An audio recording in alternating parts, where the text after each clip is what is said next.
Everybody, welcome to Hit Rewind. Here's the funny thing is, if you don't know what goes on before the show, because why would you? I always do this 3, 2, 1, and I almost always go into the count from fucking Sesame Street. Do you ever notice that, John? I do, and I hold myself back and going, I know. I didn't even notice it till today that's how I do it. But I almost feel like I should be going 3, 2, 1, 3 seconds to go. Oh, it's over. Never mind. All right, so we are in the 1999 season. This is the last season we do for a little while before we go back to the 70s. So we won't be doing any albums. I don't think. I can't think of anything. I mean, I imagine trying to do a 70s album thing. Maybe not so soon. I think there's some albums from the 70s that I wouldn't mind ever talking about because there's some solid stuff. Yeah, maybe we would do like 70 to 75, 75 to 80, or 79 or whatever. I can't imagine there's a whole lot to cover in 1 year. It's like, yeah, there are groups that I like, but I'm not as invested in full album. Yeah, it's not. There's a few metal stuff, like early metal stuff, like of course Sabbath. But my interest in music really doesn't kick in beyond like a greatest hits collection until 77, 78, when New Wave comes out. Yeah, I mean, back then there's punk, there's, there are bands, but as I said, it's more like kind of, as you said, things like greatest hits and stuff. I have been doing full Discog listens lately, so I'm catching up on stuff that I never really thought I would have liked necessarily until I started listening to it. So the point I was trying to get to, I guess, is this is the last one for a while. So in 1999, we both went through our big list of albums, whittled them away. I'm sure I got a couple of yours, you got a couple of mine. And so basically, we're going to go back and forth on our top 10 personal favorite albums of 99. If you haven't listened to the show before, please understand that this isn't one of those ass-kissing shows where I pretend like I like something of yours and vice versa. Not mean, but I'm just saying, like, there are times you have not been able to finish albums that I've done, and a couple of times it's happened. And there's a lot of surprises. There's a lot of surprises, stuff that you probably thought you would like and then didn't connect to, and stuff I didn't expect to like and then I end up loving. Yeah, I'm still shocked that you dug Amorphous. That surprised me out of almost anything that I had. Were you shocked about the one that I mentioned this episode beforehand? That I was like, I've never listened to them before. They fucking rule. Yeah. All right, so go ahead with your first choice. Oh yeah. Been a bit of time between when we recorded our 98 show and now, but when we were talking about the Urge album in 98, I brought up that they're a local band. I live in the St. Louis area. They're a local band, and Steve Ewing has a few hot dog shops in the area. And so over that, between the times we recorded and they got married, and my folks were out. And so we decided, you know what, we're going to go and all try Steve's hot dogs. And we went, in case you really care where we did this, it was on South Grand. I don't remember everyone's orders. Had I thought we were going to record sooner, I might have, but I did not, I thought I would have remembered it. I just kept my own order in mind because, frankly, I'm a narcissist.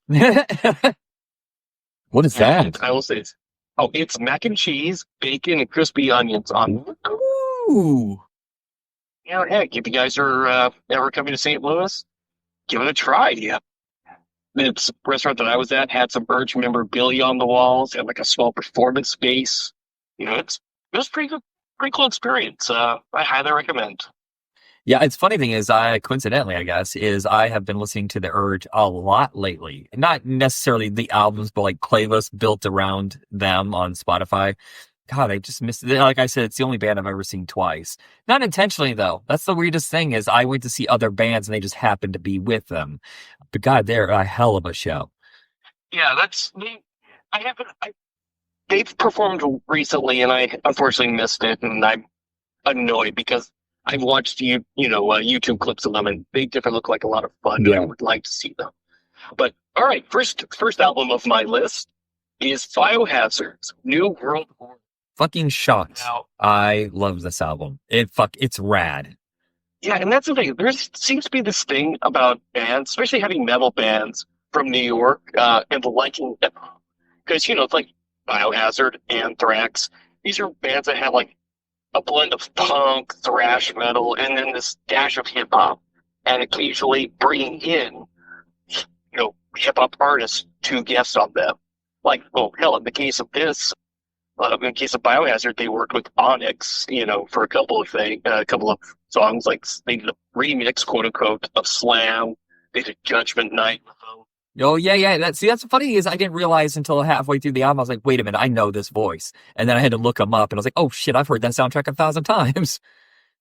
This album, they have Sticky Fingers from Onyx on the album. Yeah. But it's like, this is a band that has kind of like the grooviness of like Pantera, but then kind of having this or occasional like Tom Morello esque, treating the guitar bass like it's a turntable thing. Yeah. And these guys have been kicking around since like the end of the '80s.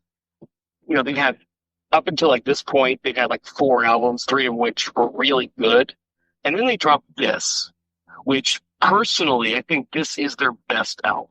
What? Which is really bizarre. Oh, really? See, I listened to it. In the first two songs, I wasn't completely locked in yet because it's more about the intensity, like really kicking you in the teeth, as you know. But then all of a sudden, it shifts, and it's much more melodic and different structure than I expected with the songs. And I was like, "Holy shit, this is really good." Yeah, it's like they have these hard metal tracks, resist, breakdown, switchback. They're all these groovy, heavy tracks. But then you get into these more introspective songs like "End of My Rope" or "Cycle of Abuse," and it's just there's depth to this stuff, and even then, positive messages, which is unique in a case because they're not always the most you know the last song in particular is this rap track, really. Yeah. And it's, not gonna be like, oh, that's a positive message, but yeah, and was it Resist and Breakdown, especially, are songs that are like, yeah, trying not to get this, broken down by life, by the heaviness of things going on in the world. But effectively, like, they were with, what was it? They're with Warner Brothers. And the last album that they had did really badly, so they were dropped. And then they signed with Mercury for this record. Mm-hmm. And Mercury completely fucked them by promoting this album, by basically not promoting it. Oh, it's the Anthrax curse. Commercial disaster. Yeah. No one knew this record existed, apparently. And yeah, they left the label and honestly haven't really done a great record since. Like they've been on Roadrunner and Sanctuary, and honestly, this was kind of the peak of everything that they've done. Like all the stuff that they had done in the previous albums, kind of figuring out how to, figure out the grooves, figure out how to build these things, even putting together social commentary and stuff. And it all just kind of comes to a head in this album. And it's just, it was shocking to me that it really was as big of a failure as it was. Mm-hmm. And at the same time, this is also probably the most accessible. It happens. Sometimes their fans turn on them too if they make something too accessible. Yeah. I mean, the next album has a lot of guests. We got, Sendog from Cypress Hill. You've got like guys from Slipknot and whatnot. So I mean, they went with guests for a bit, and then they tried to be a little more new metal-y, and then they went back to their core sound, and then they haven't really released an album since I think 2012. But they're still around. They tour. They are what they are, and again, I stand by this album as maybe my favorite album of the night. Oh, wow. Oh, I was going to say the whole decade. Holy shit. The first one is Built to Spill, Keep It Like a Secret. The band was kind of known as almost like a jam band, kind of not really structured as tightly as like a a band that's trying to be accessible. And this is the first time they decided, hey, let's organize a little bit better instead of just noodling around and just trying to get an album together. Let's make this focused. Let's make this catchy.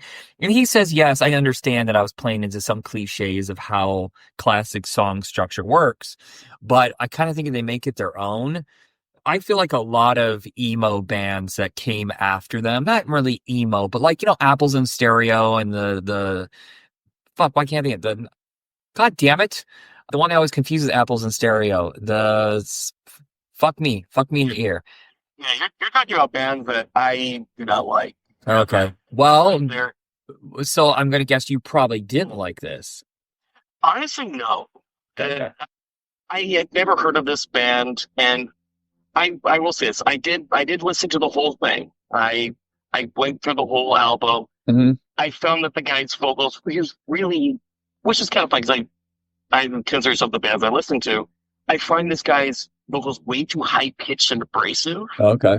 and it just never found any point to just sink claws into me. Gotcha. It's like I, but I'll give it more of I can't say I hated the experience. Like there are times, and I've listened to albums where this is just I hate everything about this. I'm miserable. Yeah. It's more of just I kind of went, You, I get the feeling you're gonna suffer for the next decade. I'm sorry. The band I was trying to think of was the Shins. Kind of like that indie pop kind of sound of, like Barsuck Records or something like that would put out. Nothing really to say about it. This is one of those where it's a comfort album for me where I can sleep to it. I kind of just zone out. I have a few albums like that where it's just kind of low key and just really catchy, but also just makes me feel happy. yeah. It's like and I was looking up this stuff, and they refer to this as indie rock and dream pop and stuff. So had they mentioned the word emo, I would have said, "Damn you, Michael! You made me listen to an emo record." Yeah, it's probably gonna happen again. Sorry. All right, what is your next album? My next album, where we go? I have to go back up to my part. Second album is Opeth, Still Life. Now, this is a band that kind of started off as this progressive death metal band where, it's like they spent, a good chunk of their career doing these very long, well, actually their entire career has been interesting soundscapes. And, Okay. I while they spent the last decade or so shifted into a more prog metal sound, Hmm. grouping their death metal growls for clean vocals, Opeth's sound has always been interesting soundscapes. And while they do have a couple better albums than this was the one that kind of sold me out. And yeah, it's like these vocals, they go from like scary, growly stuff to these operatic. I mean, hell, to the point of when this album came out, their shortest song to this point, not counting like an interstitial or an intro, was like just over 3 minutes. Whoa. With both these songs clocking in at 8 to 10, and their longest song being just over 20 minutes.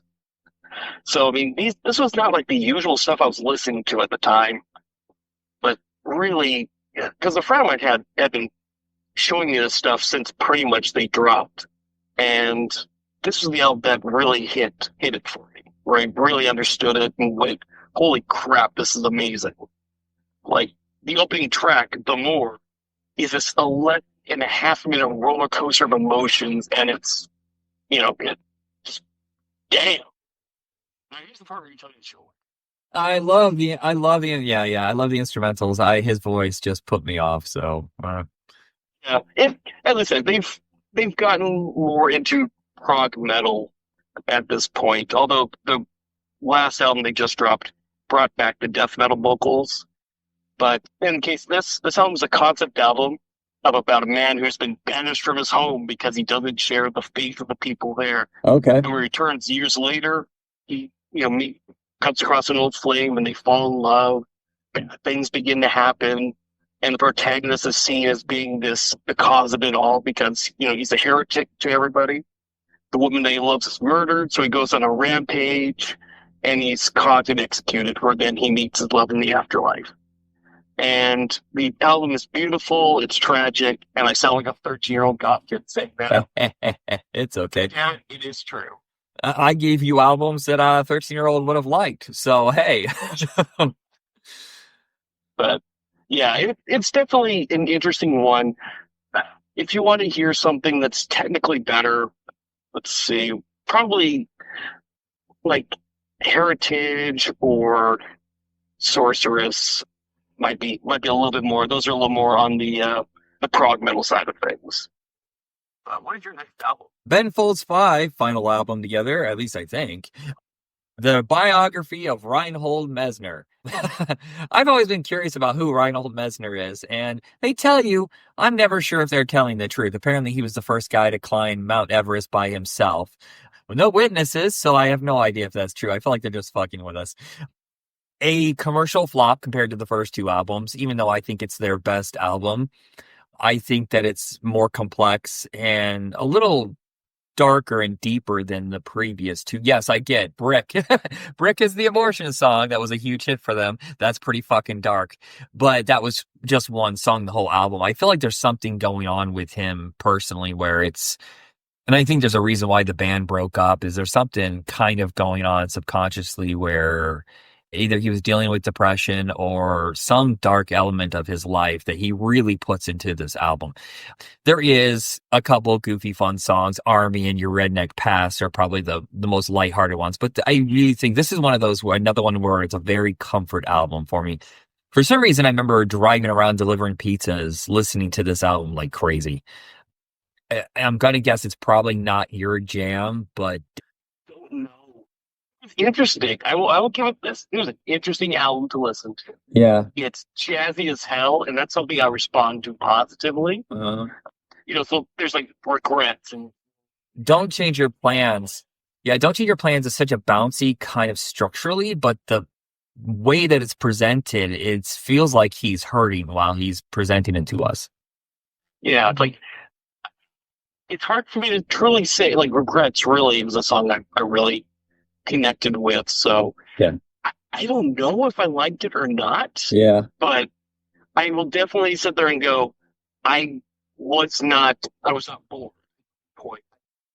I wanted to say that it hooked me more than it did, and I honestly, I know Ben Folds is a very talented dude, and he had a very talented band, and I just wish I truly got it at times, you know? Yeah, and sometimes it's, if you revisit this later, like 6 months from now, give it another chance, and then you might finally lock in on what he's trying to do. Yeah, that's what I occasionally try to revisit stuff just to see if wherever my thoughts change on. Yeah. Yeah, you never know if it's just your free of mind. And the funny thing is, on his own, he's fine, but he never captures the magic that he had when he was with his core band. And I don't know. It's something, and they never bothered to record again. I feel like that's a big mistake. Yeah, well, I think the first time actually outside of whatever popped up on MTV, honestly, the first thing Ben Folds that I really knew about was the William Shatner. Oh, okay. So that was really my first introduction. Yeah, I think most people's Underground, which is 96, their first single. All right, what is your next album? All right, my next album is something that I know people have actually heard, and that's Jamiroquai's Synchronize. Like 1,000 fucking times. Another one I listen to all the goddamn time. Fucking, I still listen to that. Yeah, it's Even though he's still around and doing stuff and putting out albums, let's be honest, this is probably the last album people really cared about. yeah. King for a Day and Black Capricorn Days and King for a Day are his best songs. I've listened to maybe 5 of his albums all the way through. And look, there's the 2 singles that everybody knows. It's those 2 though, for me, are absolutely fucking top notch. Yeah. Now it doesn't help that the following album came out on September 11th, Ew, 2001. fuck. So that probably killed that album. Yeah. Album Canned Heat is worth the price of original. Oh yeah, absolutely. But yeah, Black Capricorn Days, Soul Education, Where Do We Go From Here? Those are all bangers. Deeper Underground, which is on the Godzilla soundtrack, is fun. Boom, boom, boom, boom. Boom, boom, boom, boom, boom. Do you know I hum that to myself all the time? All the time. I don't even listen to a song that much, but I hum that to myself constantly. It's on my work playlist, so it pops Nice. up every now and then. But yeah, this is a blend of funk and soul and disco, and it's a blast to hear. It was a blast when it came out. It's a blast now. Yeah, I do like traveling without moving, but you know what? This is the album that really it feel like they were firing on all cylinders on. And so, you know what? There's not a bad thing I could ever say about this one. No, absolutely fantastic album. Yeah, I guess there's nothing really to say because we both like agree this is a kick-ass album. My next one, again, I'm not sure how you react to certain things because clearly I think we discovered somewhere around 1992, 93, we started diverting into different directions. I'm more mainstream, and as I get older, like more pop stuff, I guess. Robbie Williams' album, The Ego's Landed, is a bit of a cheat for me to put on here because it's actually a combination of two different albums. This was his American debut. They really wanted to push him. They thought he was going to be huge. This is his biggest selling album, and it only went gold. It's shocking how much they spent signing him to like a 10 album deal. Holy fuck. And I think a lot of it is, I think I haven't seen the movie yet, but was it A Better Man? He he kind of self-destructed. He became untenable basically for anybody to promote, to have on TV, to do interviews. Just his problems were so huge, but I think he's a fantastic singer. And this is the most mom album I'll ever probably post. But I don't know. I really enjoyed how beautiful and melodic it is. This isn't even normally my genre, but I just love listening to this. Angels, it was his big single for a reason. It's phenomenal. Oh, really? You'd never heard of him before that? I told no. Okay. I'll phrase it like this. If I had, I had not knew it. I did Okay. not know it. I pulled up the little artist thing as I was listening to it on Spotify and said, let's take that at the height of their success. And I was like, who? So I have a British coworker, and Take That over there were bigger than like Backstreet Boys here. Yeah. Hey, that is a very American statement of me. And God, to saying that now in this climate makes it feel like a dirty word. Yeah. But yeah, they're a one hit wonder here. Yeah. It's like the movie Crash and Burned here. I don't know if he really was as successful out here as he is in Europe and around the world, obviously. I mean, apparently he's huge, Yeah. but I do try to go in, like, seriously, when I say these things, I go into every album with an open mind. Even when all these ones where I say shitty things about them, I really try to. But this one, I kind of ended up going into as so apparently you're the shit. All right, prove it to me.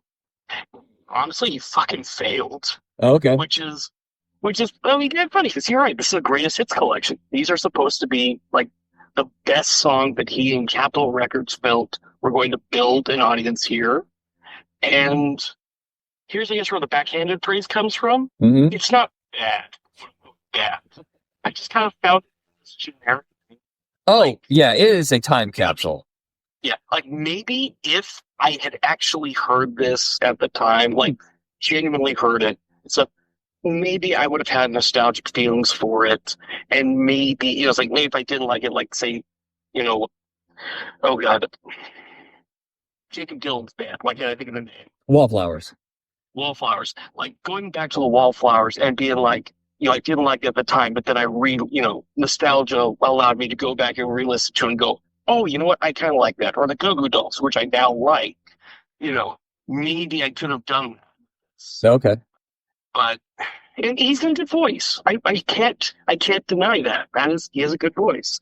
And I did kind of like No Regrets, but it mostly felt like it was a Pet Shop Boys song.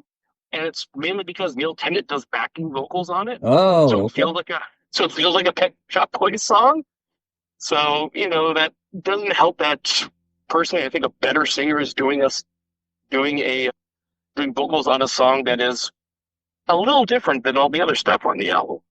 So, I mean, at least it didn't make me angry, and that's good. Oh, okay. That's a lot. That's not going to expect it. But he had a high bar that he was going to have that he was never going to make. Yeah, it does seem like that happens a lot out of England, where these bands are supposed to be the next big fucking thing, bigger than the Beatles, and like, Oasis had like 3 hits. Shut up. Or Arctic Monkeys. I remember everybody thought they were going to be the biggest goddamn thing ever. And they're like, yeah, they're fine. They had a couple hits. We're good. All right, what's your next album?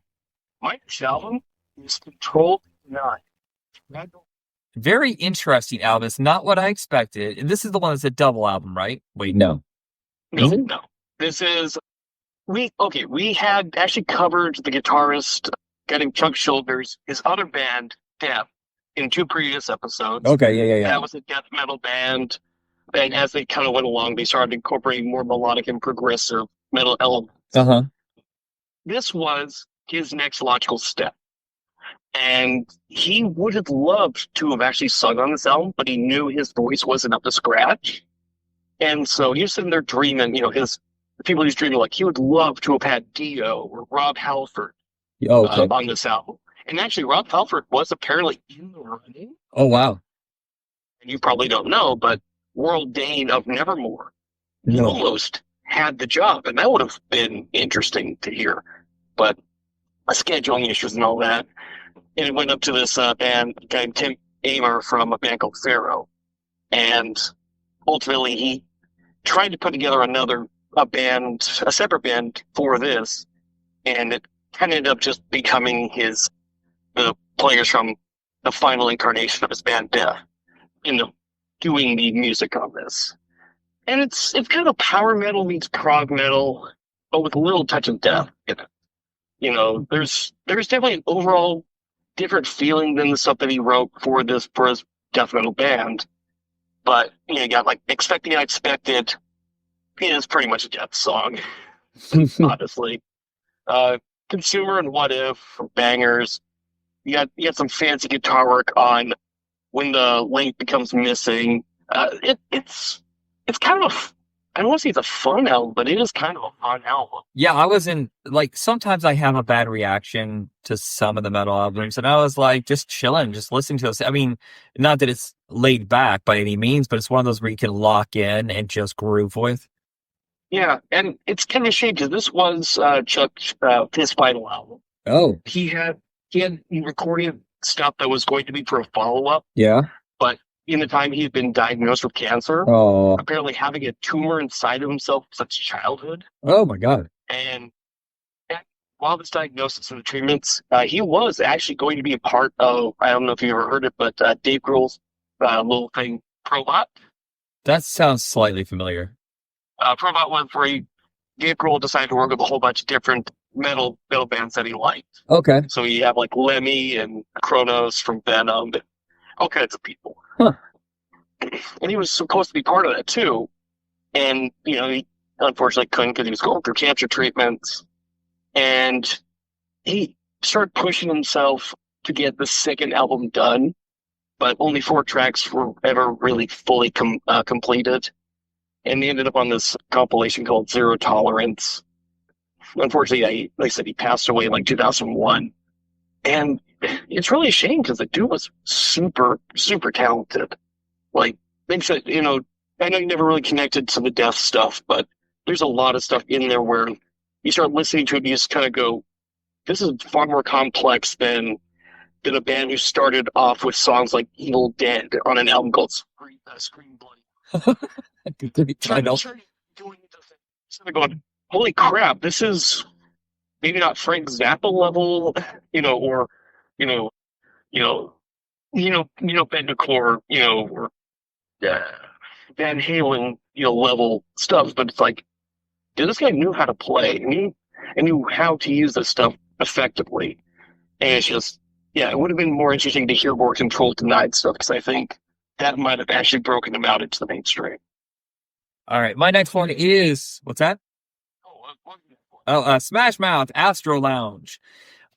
So not as kind of, what I'll say, punk vibe, ska vibe of the first album, clearly going for a more mainstream sound. This is their big swing, but not yet pandering to children, as it seemed like what would happen after this. It really seemed like for the next 3 or 4 albums, it was like, well, families love us because I'm All Star and a fucking Shrek song. Now we got to do tons of covers and we got to make it as family friendly as possible.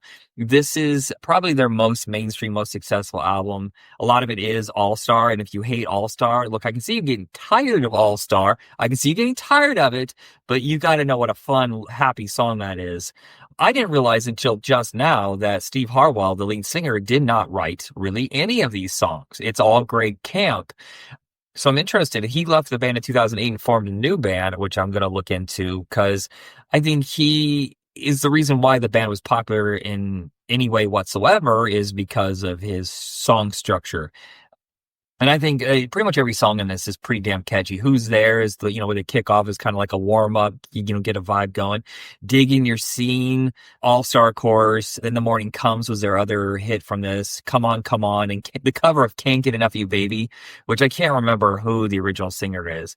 But it's just kind of a fun, is this kind of album that you would put on if you were having a party in your backyard with friends? Everybody's just good enough with it. I definitely prefer this one to Fushu Meng. It's okay. Smash Mouth isn't really my jam or anything, but I definitely thought this had a much better sound to it.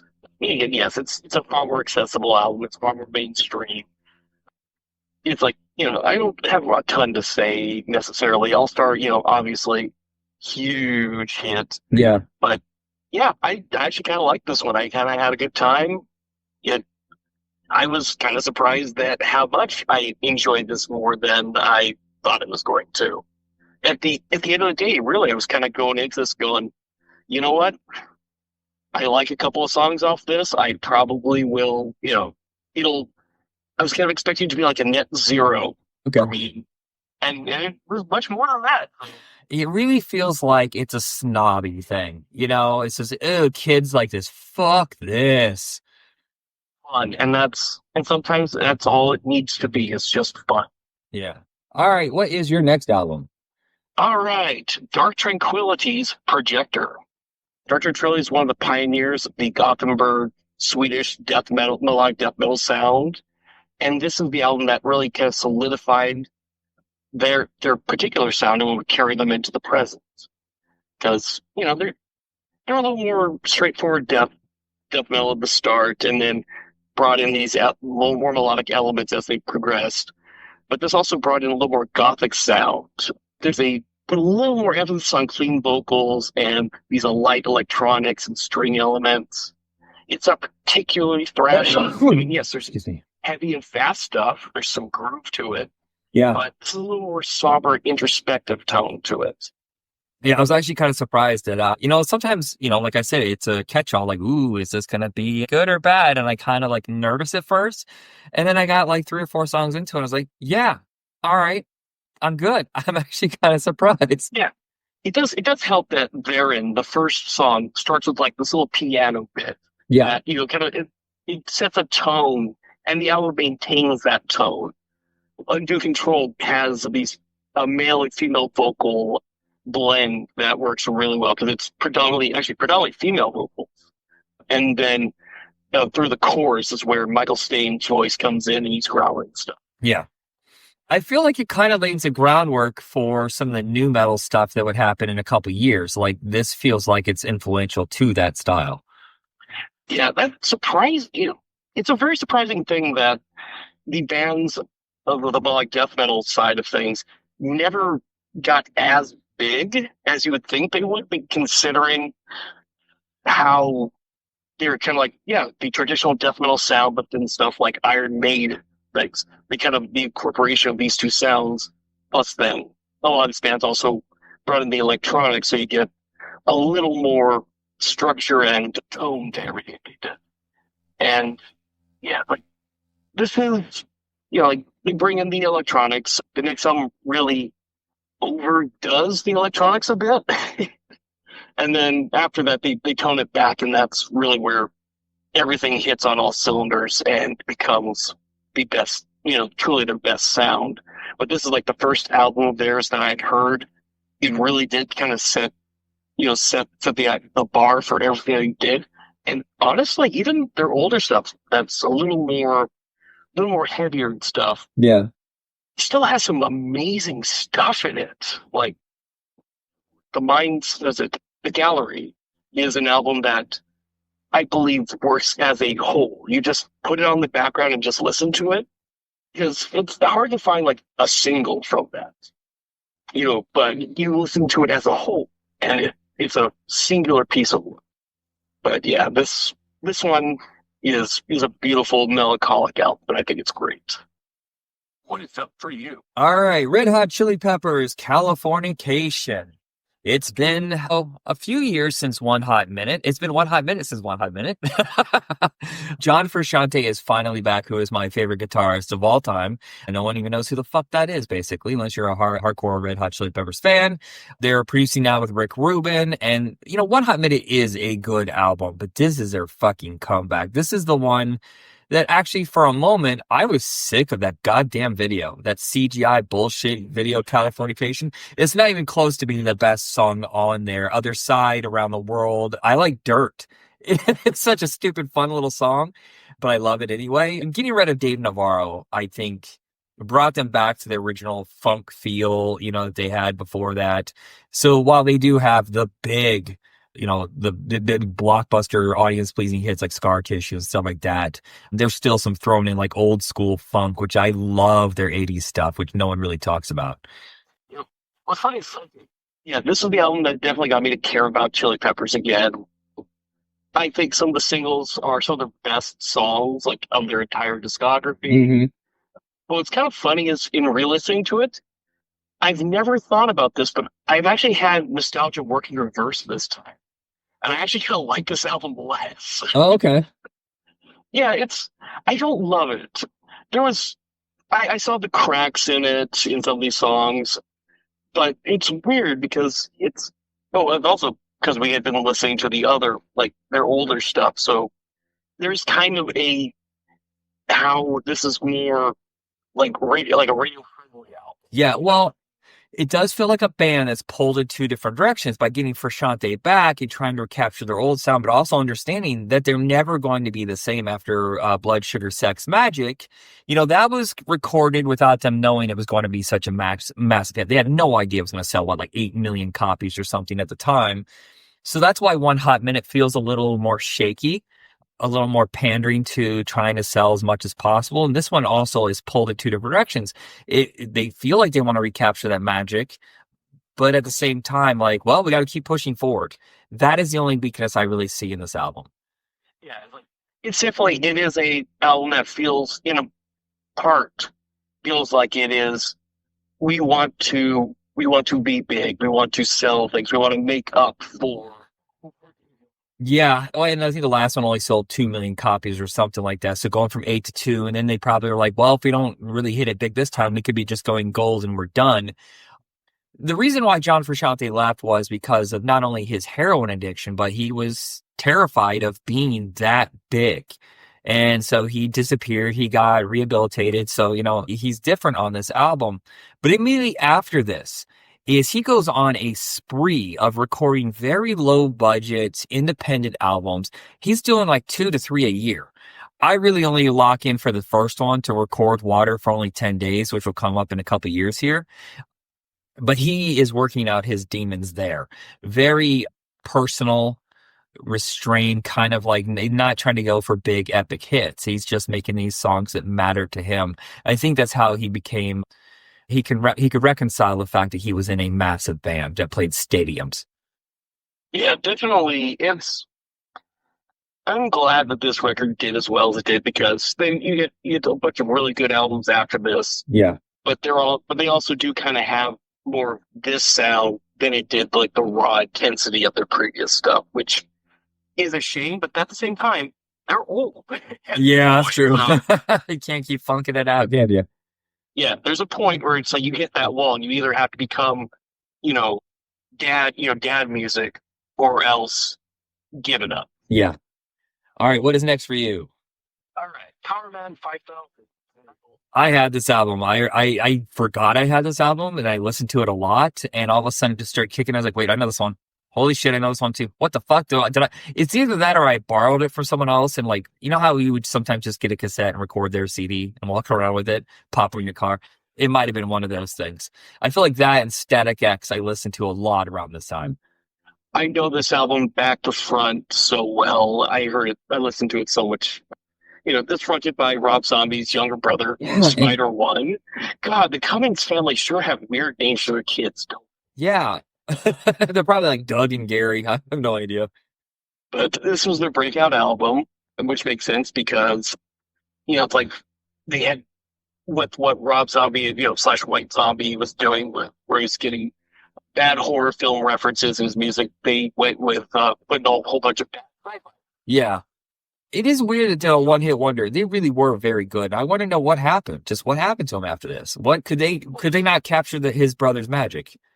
Well, the second album was, well, not the second album, but the album that follows this was very much in the same line as Shine the Stars Are Gold, Yeah. and they didn't want to do that, so they killed that album. No shit. Yeah, for a long time you could only find it like pirating it.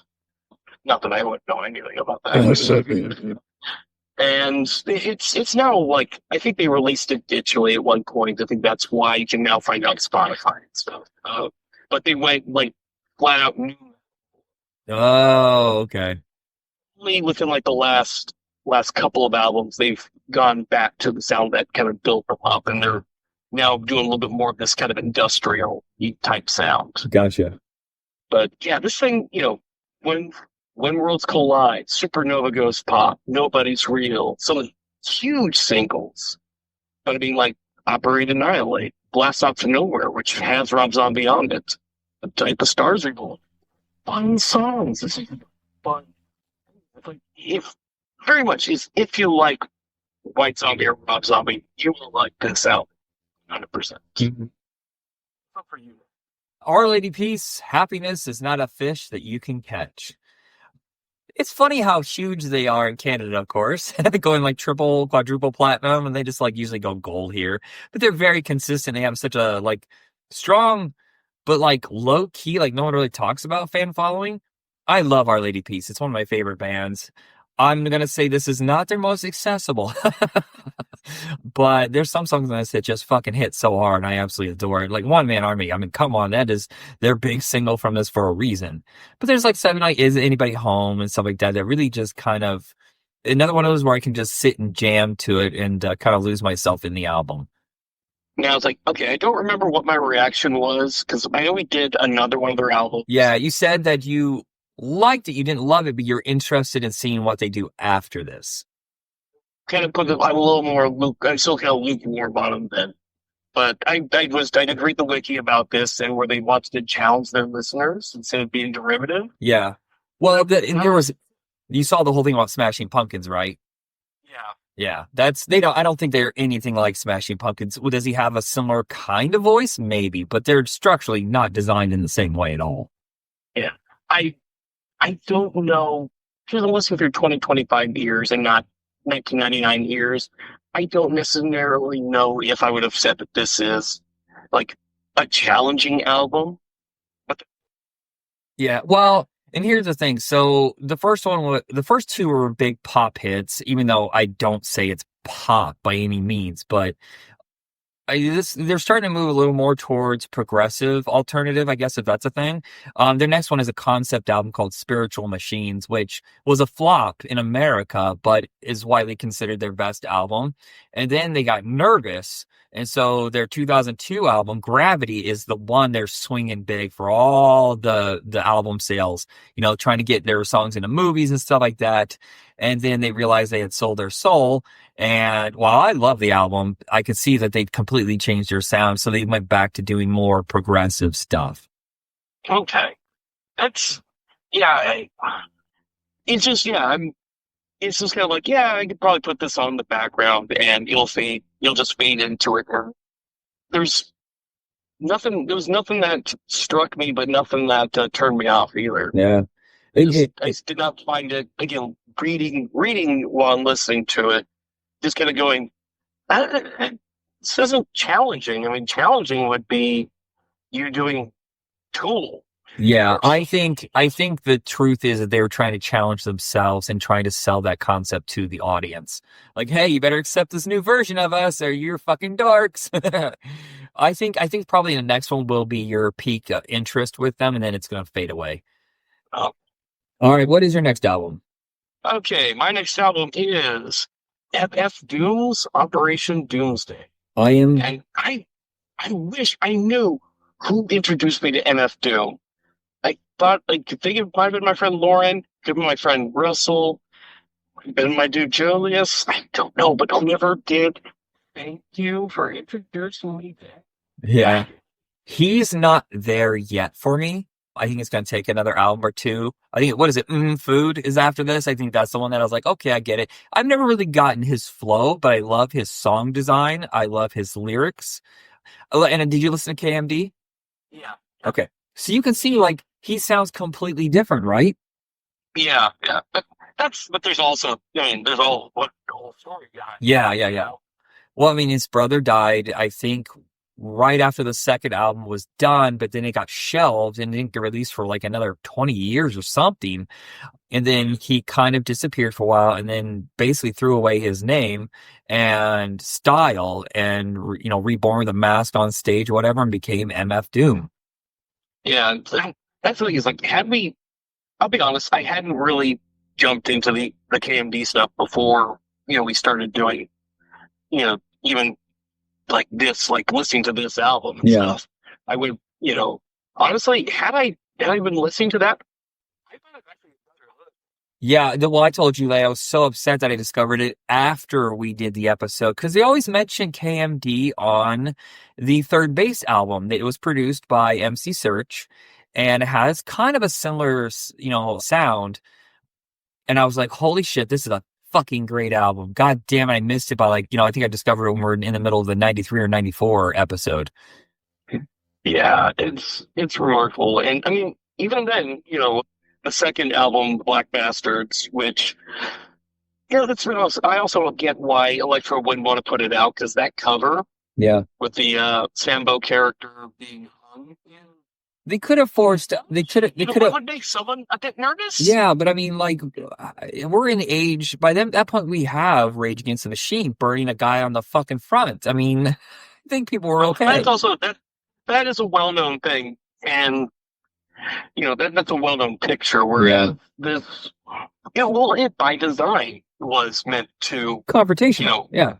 yeah, yeah, it's by design, and like with that, his brother dying, him, the record being canceled, him all pretty much becoming homeless, going through despair and all that stuff.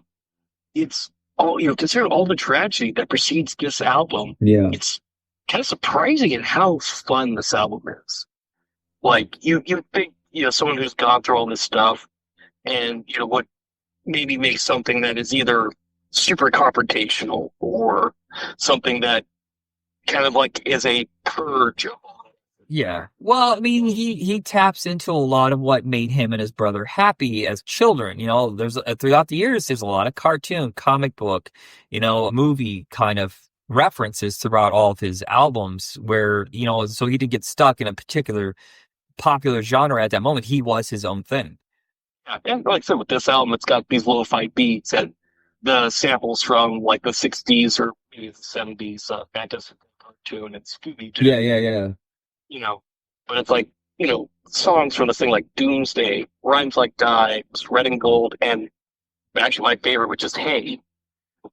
It's, yeah, this is such a fun album, and it's not only, I get why it would, I understand why it's a cult classic, because, it was very indie, Yeah. and this is like, I'm shocked that he was never any bigger than he ever got. I feel like he was never designed to be that way, though, that he didn't want to be a star. Well, he never sought being a huge fame. Yeah, Danger Doom was where I discovered him, though technically I knew it from KMD, but I didn't realize they were the same person forever. is Danger Doom is probably his biggest exposure. I think that only sold like 200,000 copies. I mean, it was just never, he never wanted to be a star. But it was also kind of like, here is where you're starting to see the mainstream being pushed aside for some underground independent sound. And it still continues today. But it's, we're about to get Jurassic 5 really breaking through. There's other bands in there that I deeply appreciate. This is probably about to hit the most exciting era of hip hop for me, is the next few years. Yeah, and that's the thing. I think that's where, truly, I think where all the seems to be all the best hip hop starts to end up being is all the indie stuff. Yeah, because they're going back to the roots and they're bringing back the DJs. They're not using they're not using pop songs to sell to the masses. They're finding weird little things like the way, I mean, a lot of people probably heard fucking EPMD and Paul's Boutique and stuff like that. Damn, I can't remember the name of the two guys, Eric B. and Rakim. Kids that grew up on that are now hitting their early 20s and they're bringing a lot of that harmonizing, the DJing, great samples, unusual samples. I mean, the only person doing that in mainstream was basically Timbaland with Busta and Missy Elliott. All right, what's next for you? Wait. Oh, it's my turn. Sorry. Get Up Kids. You're going to fucking hate this. Sorry. Get Up Kids. Something to write home about. Again, another emo album. Shrill. I'm sure you fucking hated it. I really love this album. So. Yeah, this will be the thing where I wrote the note. I am mad at you, Michael. Oh, sorry. All right. Moving on. What's your next one? It's okay. We got to think about it. No. Yeah. I was not able to get through it. I think this is the first one I ever got from Vagrant Records, and I really locked in on it. And like that company, and I started going through every single band that they had. I was collecting Vagrant Records like crazy. I like the emo sound. It's just, it's just something I connected with. It's a little whiny at times. But yeah, there's nothing really. If this is your kind of genre, if you like it, but you've never heard of Get Up Kids, you're gonna love them. I really think they're kind of like the best of the bunch. Yeah, it's like it was always like just at its best. I've always said that emo was mall goth. Yeah, that always kind of frustrated me. All right, what is next for you? I can't believe we're almost to an hour. Holy shit! Anti-Flags, a new kind of army. Yeah. So yeah. I'll say it when we get to her, but Anti-Flag is a band that is 100% straightforward with their politics. So if you're not a fan of that, then it is not for you. Yeah, and I think it's either Hit the Lights or Hit the Switch, I can't remember, and Rise Against. These are the guys that are doing, like Rage Against the Machine, they're bringing political punk like really into your face, trying to get it to the masses, and god damn it, they're good. Yeah, like they were never super big, which was kind of a shock. Yeah. Oh, well, I think honestly, I want to say an album that was in 2017 that 100%, if that their American Traction or no American Fall, I think it was, had that come out in the 90s, that would have been one of the biggest fucking albums. Yeah, I think their boost, the studio really had faith in them after American Idiot sold so well. I want to say 2005, 2006 was their peak. American Idiot. Well, I'm saying like political punk, like yeah. So I can see all the labels are looking around at punk bands going, go more political. Like Sum 41, their 2007 album, Underclass Hero, produced by Rob Cavallo, same guy who did American Idiot, and pushing political songs. And it just seemed like right around that time, because we were so goddamn angry. And I am fucking shocked that punk is sitting there, not in the face of all the goddamn crazy shit that's been happening, except for maybe Dropkick Murphys right now. Yeah, that's the thing. Like, these guys have always been on the side. Yeah. So, I mean, they're attacking Clinton for, the wag the dog, basically, with Monica Lewinsky. They're doing, talking about post-Gulf War nationalism, Republicans and the Christian right, secrecy in politics, and then also occasionally just taking a swing at their fake punk critics. Yeah. And, it's like even like one of the songs is about the police and the murder of a guy named Johnny Gamage, who was choked to death by cops, and they all got off. Woo! Oh, god damn it. How that still stands fucking today. Good lord. Yeah. It's like, 100% this is fast, this is angry, this is, angry, but yet at the same time weirdly positive. Yeah. And that's always kind of been their thing. Is they are not. It's like they are not tear it all down, burn it to the ground, stomp on it, and let's walk away. It's we need. We all have to get together and rise up. Yeah, it's not anarchy. Yeah, it's in some punks anarchy, and they're the opposite. And it's like, these are people who held a torch for the political punch in the face when, at the time, especially pop punk had overshadowed the genre, and you know, it's fun, silly stuff. Maybe has a little bit of a punk edge, but it's like now here's where it kind of hurts. So they have fairly recently broken up Oh. based on allegations of the lead singer. Surprise, surprise, they're in a band engaged in sex with underage kids. Fuck. Yeah, and then possibly this part is a little more the vague stuff. The person of the band knew about it, or maybe engaged in similar behavior. Thanks, guys. Thanks for undermining your whole fucking point by being the same shitty people. God damn it. Whole very much like when they would put the word woman in a song spelled with a Y, all that kind of stuff, where they were trying, showing off that they're allies in every aspect. Yeah. But let's be honest, they're in a band. Yeah. It's not an excuse. That is not a any sort of thing like that. That is just yep. Yep. Yeah. All right. Jesus. Okay, am I next? You still there? Yeah, I said, am I next? Yeah, you said my next, and then Oh, okay, sorry. The Aquabats versus the Floating Eye of Death. I'm really hoping that these people don't turn out to be fucking serial killers because they're so super sweet and innocent, but I never trust anything anymore.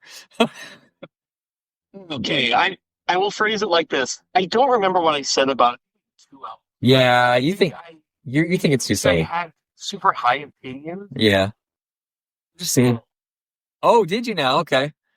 I just love the weirdo stuff that they talk about. It's such an influence by like kaiju and old shitty sci-fi films and just goofy weird shit like Canis Lupus. Come on, it's a song about the happiness of dancing, dancing around dogs, and just fucking the Ballad of Mr. Bonkers is goddamn great. Monsters Wedding feels like it's out of a Tim Burton animated movie.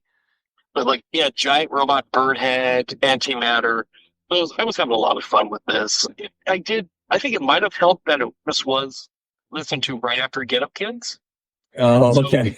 That might have helped a lot more. That I needed something that was just silly as hell. Yeah, this is the last of they're even slightly ska in it. You can see it's kind of moving away from this, whereas the first two albums are full on ska. And then, after that, they just ditch their sound. I don't know how they do live shows. Do they bring in hired horn guys, or do they just ditch all those songs? But I don't know. I just love some. What? That tape. That could be. Yeah. I don't know. I just love their cheery, goofy stuff. It's just something about it just makes me so happy. Yeah. Yeah. So it's even, I know what I probably would have said was it got too much, probably at a point. And I don't think I necessarily felt that way on this. Okay. Yeah, I think their next album, their real album, not their collection of B-sides and covers and stuff like that, is 2005. So they take a long break because after this kind of genre dies a horrible death. What is next for you? Oh, my next one is Incubus's Make Yourself. I think I told you this is the band that my sister has seen the most live. I am full of shit. She's seen them once. I don't know why though. Well, it's okay, when they hit with Science, Incubus was a band that I did not like. Okay. And it's and I gave that album a shot. And heck, not even that long ago, I gave that a secondary shot. And there's still nothing out that I really care about. But, going back to when this hit, when Pardon Me came out, I just ignored it. I heard Stellar and I wasn't all that impressed.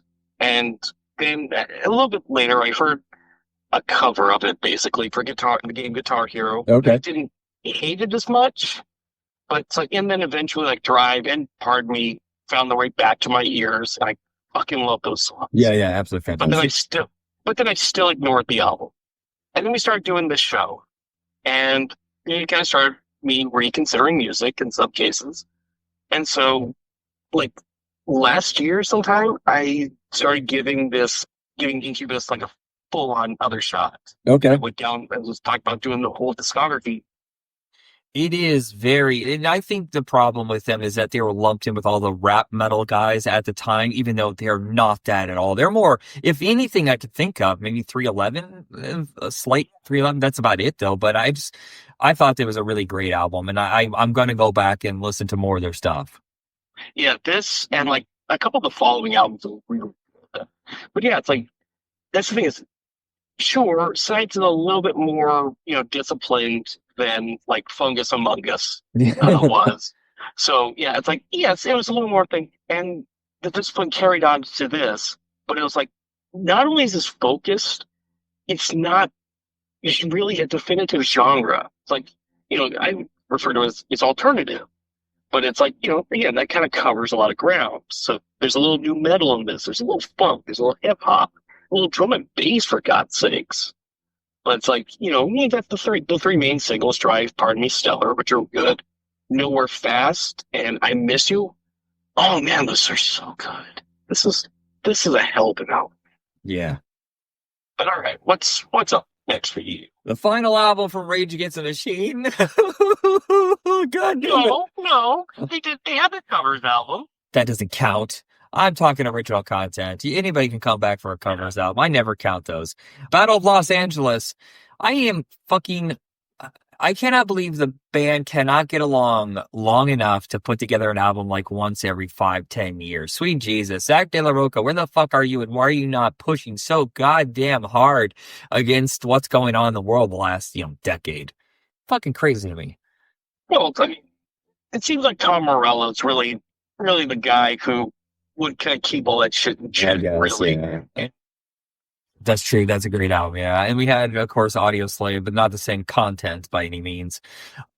Guerrilla Radio is one of the biggest fucking badass songs of any era. God damn it. Testify, Sleep Down on the Fire. I just Voice of the Voiceless. I mean, just so many goddamn great songs that just kick you in the fucking teeth and make you know that they are there and they mean business. It's also, like this is really the most cohesive of their albums. And, it's like, yeah, it's as politically intense as all the albums have been. This also has some of the most interesting music, like Mic Check, Ashes in the Fall. Even there's parts of Born of a Broken Man, which none of these songs sound like anything they had done before. Yeah, well, I mean, the years involved in Morello really tightened up his playing. Yeah, it's like Calm Like a Bomb. This, this is the album. This is one of the albums that when it came out, it's like I was first in line. Yeah, same thing. I think I went to a midnight release, which I've only done one other time, and that was Load, Metallica. Yeah, so, this was such a great one. Yeah, I guess if you're gonna go out like this. I mean, at least they didn't phone it in for like the next 2 or 3 albums. I mean, or just come back because hey, we're all broke. Fuck.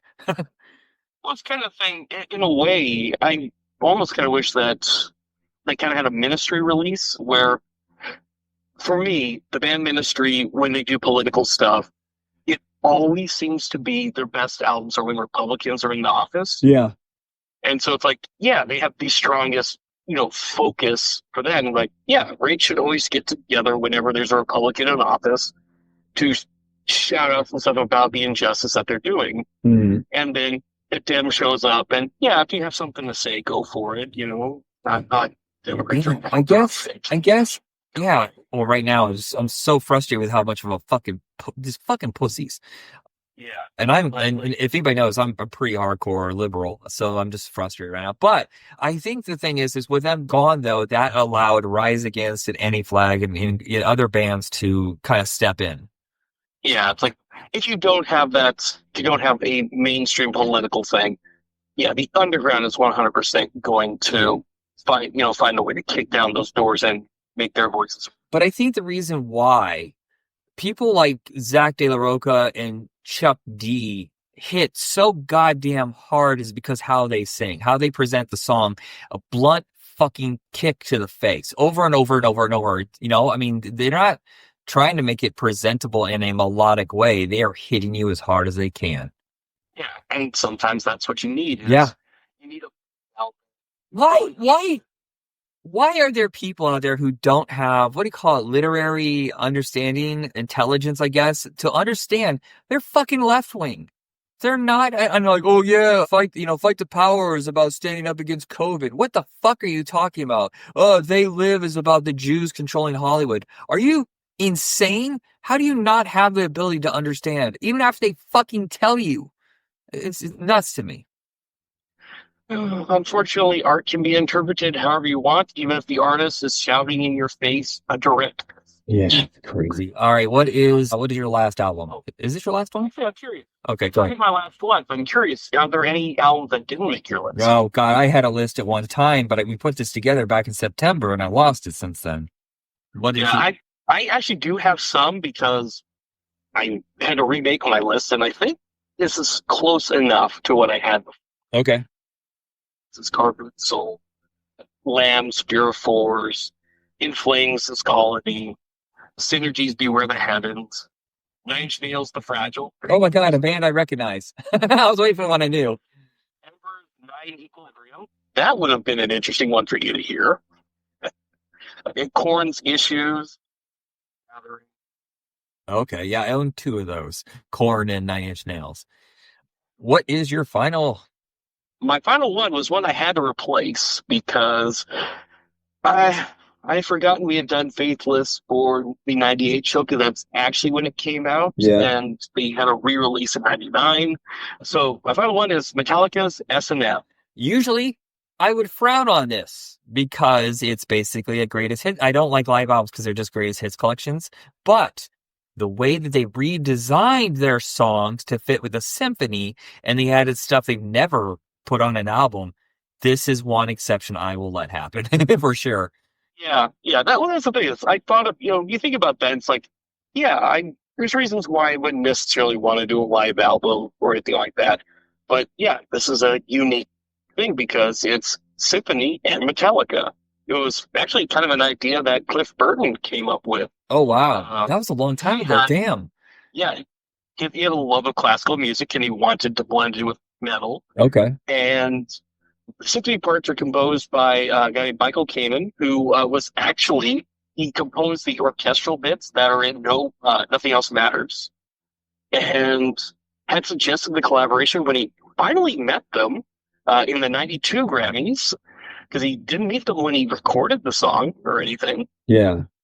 And so a couple of years, 7 years later, they put together this live concert where, they get pretty much a song from at least every album except the debut, and include, two new songs, No Leaf Clover and Minus Human. Yeah, well, and then they add in elements from like the good, the bad, the ugly, and other stuff in there. And yeah, the Ecstasy of Gold, which I think they still use in their live shows to like come onto stage. It's not been their entrance music. So. Okay. Well, it wasn't. They didn't play it when I saw them in '96. That's that. I throwing a set. No, kudos. Maybe it would have been something that they. Maybe. Yeah. I would have remembered that. Well, but yeah, I don't think every song works that well with the symphonic stuff. Yeah. But it's interesting. Yeah. Of Wolf and Man doesn't work for me, even though I love that song. Huh? Of Wolf and Man. Oh no, yeah. But things like Call of Cthulhu, Fuel, No Leaf Clover, especially because that's kind of what's made for this. Uh-huh. Memory Remains, Nothing Else Matters, of course. For Whom the Bell Tolls, Outlaw Torn.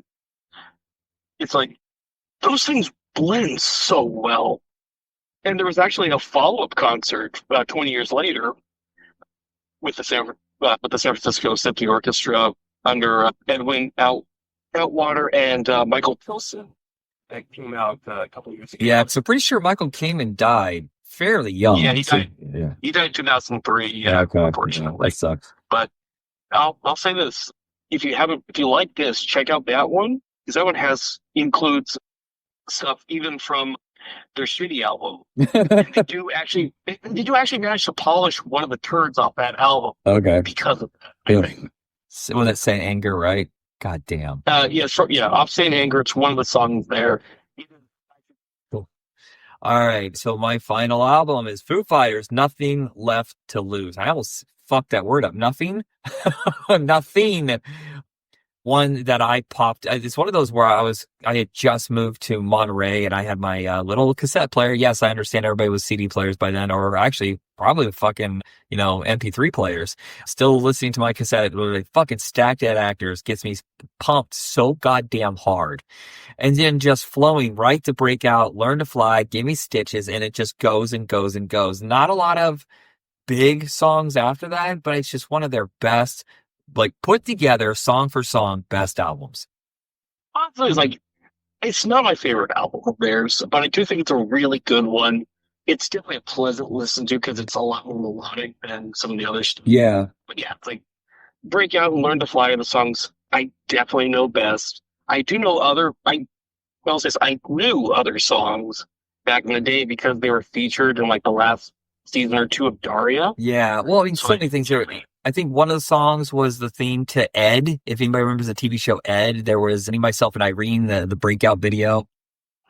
this is a fun album, but yeah, it's definitely still not my favorites. But I think it's like my last one that I liked for a little while there. So. I'm probably gonna say Color in the Shapes their best or One by One, but this is definitely one. I mean, if it's not one of those, it's gonna be this one.